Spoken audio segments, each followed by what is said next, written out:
慣例，你冇權用調兵令。咁我咧？繼任大典之日，幕府兵變之時。冇咯，我爹究竟係點死㗎？你敢唔敢當住咁多人講出嚟？係我殺嘅，你同你阿爹都係本賊，一派胡言，捉住佢哋！復仇之路不容有失。如果你醒翻嘅話，我就保唔到神。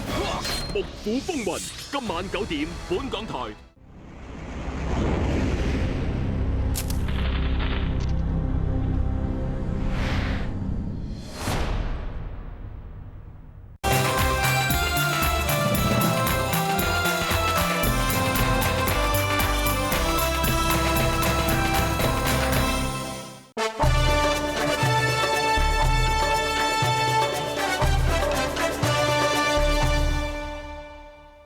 從最近斯諾登事件，我哋注意到美國國家安全局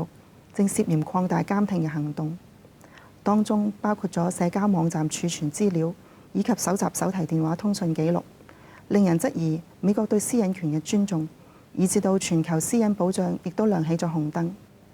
根據美國華盛頓郵報同埋英國衛報嘅報導，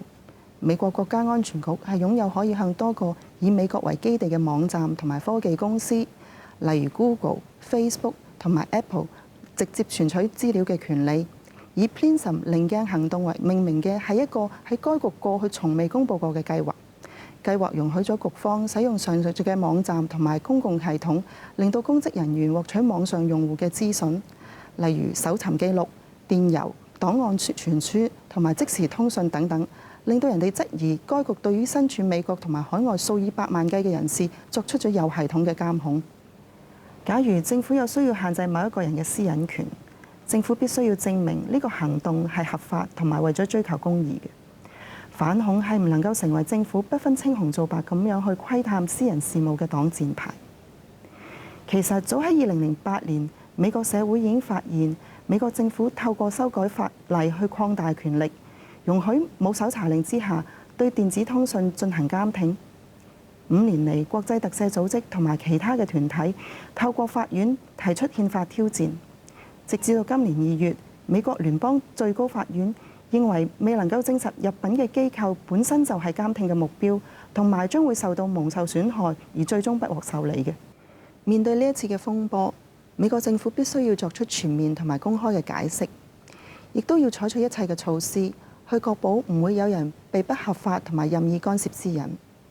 我哋亦都必須要加強聲音，一齊挑戰美國政府監控私隱嘅無限權力。同時，唔單單係美國政府，全世界各國嘅政府亦都需要通力合作，去保障所有人嘅私隱權獲得到尊重。另外，藏身香港嘅斯諾登，基於一個人面對政治迫害而尋求庇護，係一項普世嘅權利。90日簽證到期之後，佢雖然有權喺香港尋求庇護，但係事實係，過去唔少關注人權同埋難民權益嘅團體，一直都希望香港政府引用難民公約。不過，本港政府以聯合國難民公約唔適用於香港為理由，就順理成章唔審核難民身份嘅申請，亦都唔肯對尋求庇護嘅人提供保護。另外一種政治庇護係基於禁止酷刑公約。呢一條公約定明，政府係需要制定相關嘅政策，確保任何人係唔會被遣返，或者地界到受酷刑，或者係唔人道對待呢一啲有風險嘅地方。不過，之前向入境處尋求庇護嘅1939宗嘅酷刑申請就冇一宗成功。斯諾登事件嘅發展正好了解香港政府保護難民不善之處，我哋亦都有責任敦促政府予以改善。